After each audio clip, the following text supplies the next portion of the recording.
back in 2016, 2017, I wanted to start focusing more on macro. And it was because we had an unusual divergence between the deficit and the economy. So if you look back in modern history, normally, the deficit's smaller during a strong economy and it's weaker during a recession. But we started to get this divergence in 2016, 2017, where the deficit was actually getting worse Mm-hmm. while the economy was still strengthening. A couple reasons, but a key one was the baby boomers were kind of reaching their peak retirement years. And so the demographics of the nation were structurally changing for the worse, deficit wise. Then it was amplified by the fact that we had tax cuts that were not funded Mm-hmm. by spending cuts. And so that added to the deficit. Then, of course, COVID blew it out. And then even after that, now what we're getting is the interest expense is Mm-hmm. blowing it out. In 2022, when the U.S. Federal Reserve and other central banks started raising rates, economists and macro analysts all had one primary concern. They asked how far the apex banks were willing to go to fight off inflation. Their concerns were not misplaced. The Fed and other central banks had all but sworn to do everything possible to bring down inflation, even if doing so would break the economy and bring maximum pain to citizens. Fortunately, the rapid, mostly record-breaking rate hikes were delivered, but the various economies have remained largely resilient. Save for a few skirmishes, such as the U.S. regional banking crisis in April 2023, the whole venture turned out to be productive, helping to bring down the bank's measure of inflation without causing irrevocable damage to the economies. However, the battle might have been won, but the war is far from over. For example, the United States debt to GDP ratio is almost 130%, with almost $2 trillion in budget deficit. This means the Treasury Department has to issue way more debt than originally planned to even things out. Yet with high interest rates, more borrowing means incurring higher borrowing costs and borrowing more to offset the massive debt load. This is why many sound money advocates warn that this fiscal path is completely unsustainable. According to Lyn Alden, a renowned macro analyst and investment strategist, the United States economy hit a turning point about 8 years ago, leading to an unusual divergence between the budget deficit and the economy. This is why, despite not being in recession or directly involved in a war, the U.S. is racking up a budget deficit of almost $2 trillion. Alden believes this divergence may continue to widen over time because of serious underlying issues, such as demographic shifts, reduced tax revenues, and, more recently, increased borrowing costs to service the nation's rapidly growing $34 trillion debt. We will now bring you clips from Alden's latest interview with Natalie Brunell as the renowned macro analyst delivers a macro masterclass about the U.S. economy. She explains how we survived 2023 and what lies ahead in 2024 and beyond. Please take a little time to share and like this video, subscribe to the channel, and turn on post notifications for more videos like this. Also, ensure you drop your comments and observations in the comments section below. Thanks, and enjoy the video. How were we able to raise this much and not trigger some sort of massive crisis or hard landing? Well, so that's why it surprised me initially, and I had to kind of in real time take into that account the information that's happening and see what's happening with the models.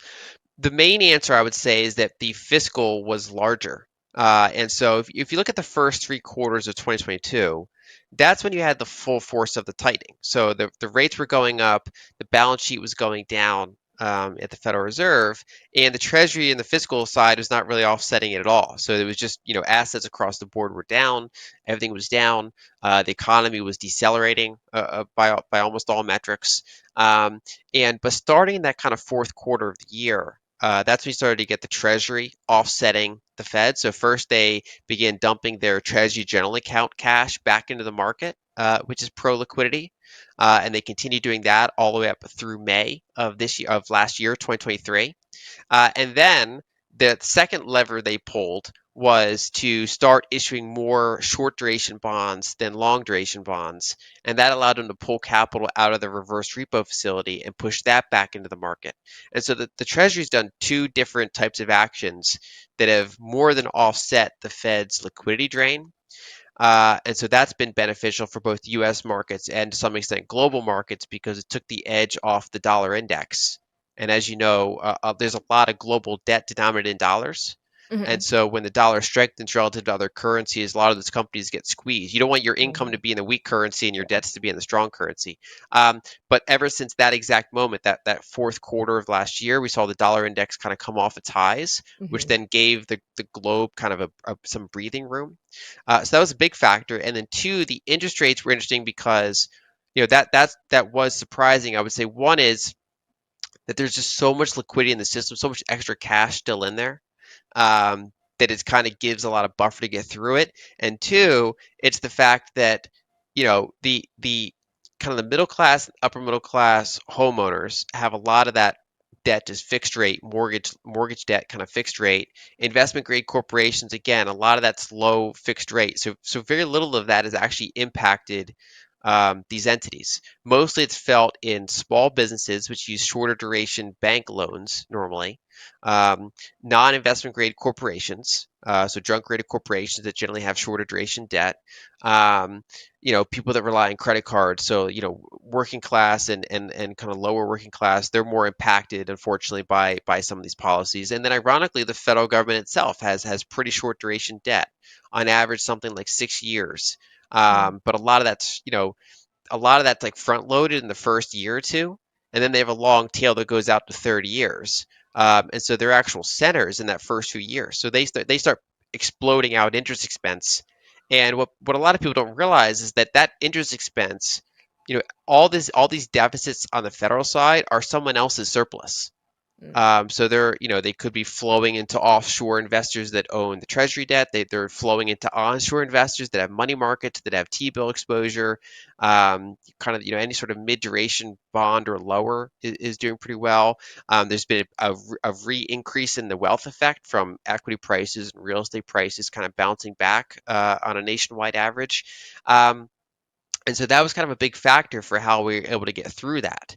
And again, the challenge was, if you asked a lot of people in early 2022, including me, can they raise to 5% and it not, kind of blow things up? We would have said, oh, probably not.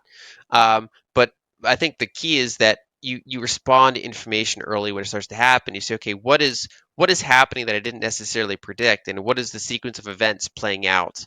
And so it was important to be to kind of move with that as it happened. On Thursday, the Labor Department released its December 2023 inflation data, revealing a 0.3% month-over-month increase in CPI, higher than the 0.2% estimate. On a yearly basis, the Labor Department said CPI closed 2023 up 3.4% instead of the Dow Jones estimate of 3.2%. According to the report, core CPI, which excludes food and energy prices, rose 0.3% in December and 3.9% from a year ago, against economists' estimates of 0.3% and 3.8%, respectively. However, consumers are still bemoaning rising shelter costs, which contributed significantly to the increase. It rose 0.5% in December and 6.2% on an annual basis, about half and two-thirds of core CPI increase, respectively. The higher inflation data comes at a time when most economists and policymakers see inflationary pressures easing. Experts are worried that the data proves that inflation may have become sticky and tougher times lie ahead for the U.S. and global economy. Some have predicted double-digit inflation for the U.S. as early as 2025. Lyn Alden's inflation predictions are slightly less gloomy. So my case for a while is that the 2020s on average be more inflationary than the 2010s, but that it wouldn't be a straight line. So we got the initial inflation spike. I started talking about disinflation. We started to see monetary tightening, kind of harder base effects when you're measuring things year over year, and so that's played out. I think a key question going forward is there's a couple ones to watch. One is, what does energy do?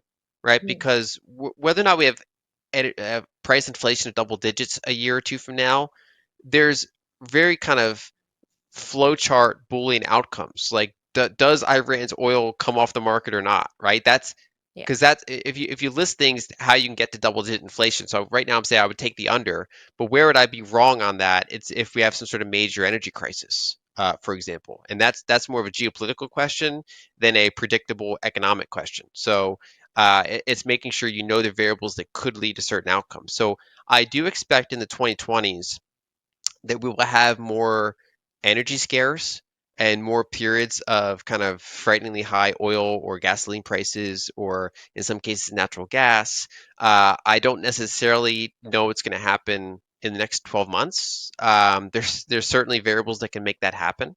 Um, I you know I've been trying to kind of stick to a 2-year time frame, kind of 2024 and 2025, because I do expect within that 2-year view, we're probably going to have another liquidity cycle. We're probably going to have another rising economic acceleration within that 2-year period.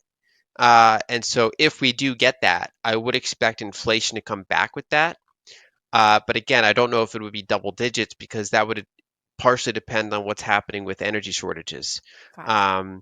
And another key factor to watch is, so we talked about liquidity Hmm. and the offsets that's been happening. So there's still about $1 trillion in reverse repos that Hmm. can be pushed back into the market. A question is, what happens after that? Does the Fed start going back to kind of gradual balance sheet expansion?